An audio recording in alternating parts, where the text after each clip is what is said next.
हाथवा में लीलन गौरा लोटे जल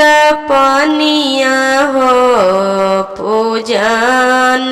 चललन न गौरी शिव के मंदिरिया हो पूजन चललन न हाथवा में लीलन गौरी लोटे जल पनिया हो पूजन चललन न गौरी शिव के मंदिलिया हो पूजन चललन न माने माने पूजलन गौरी माने मुसुकैलन हो कि मोर बरवन मिलल श्री भगवान हो कि मोर बरवन माने माने पूजलन गौरी माने सुकैलन हो कि मोर बरवन मिलल श्री भगवान हो कि मोर बरवन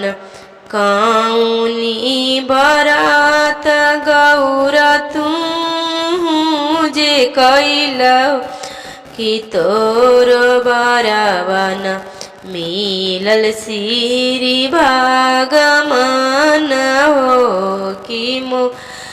तोर बरवन मिलल श्री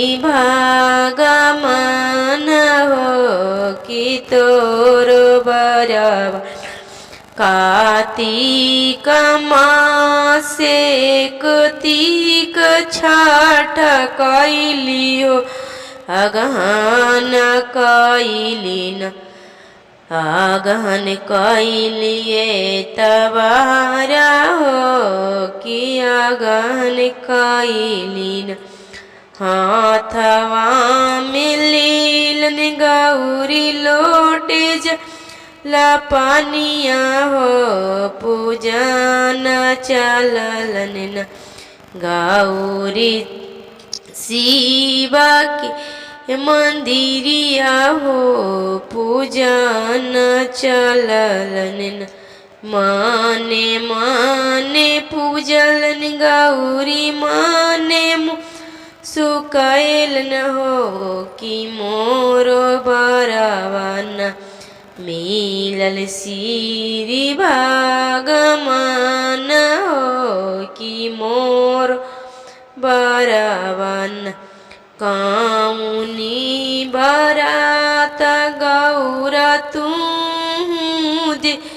कैला हो कि तोर बरवन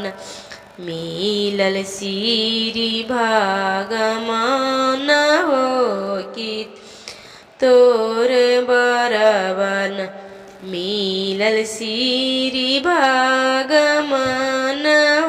कार्तिक मासे कार्तिक छठ